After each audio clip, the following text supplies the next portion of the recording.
sola git.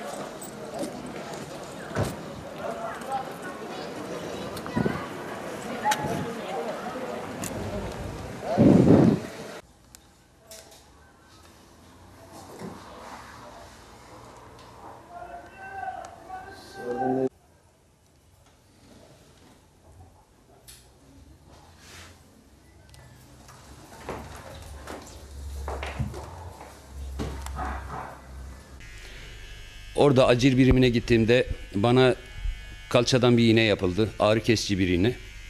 O iğneden dolayı anında bir ayağımda kopma gibi, sanki ateş gibi böyle şiddetli bir ağrı girdi ayağıma. Doktorlar müdahale ettiler. Ancak benim bir kramp olduğunu söyledi doktor. Bu 1-2 saat içinde geçeceğini söyledi. Ben de inandım. O 1-2 saat içinde ben yeri geldim, eve geldim. Biraderimle beraber beni eve getirdi. Ancak o 1-2 saat içinde geçmedi.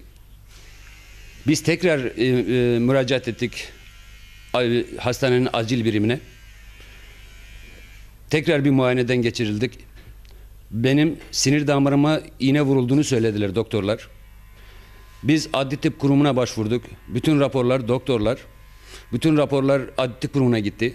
Ancak Adli Tıp Kurumu'ndan gelen rapor hastane, doktor ve hemşirenin suçsuz olduğunu söyledi. Hiçbir hatası olmadığını söyledi. Benim mağduriyetimle ilgili, ben mağdur edildim 21 aydır. Benim mağduriyetimi kim giderecek?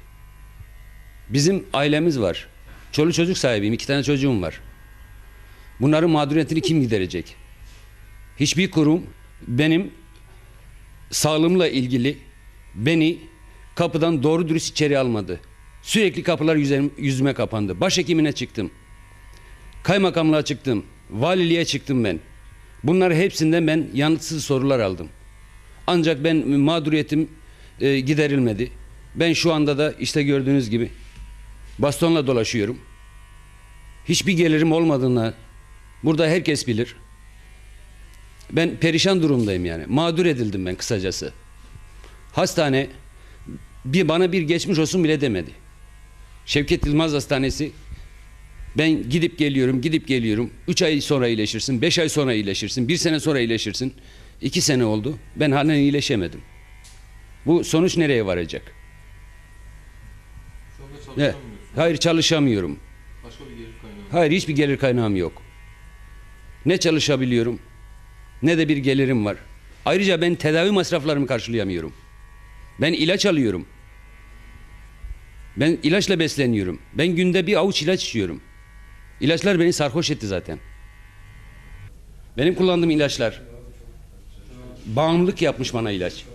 Uyuşturucu ilaç kullanıyorum ben. Yani bu ilaçlardan dolayı artık psikolojim de bozuldu benim. Hakikaten bozulmuş psikolojim. Ben 5 dakika önce yaptığımı unutuyorum 5 dakika sonra.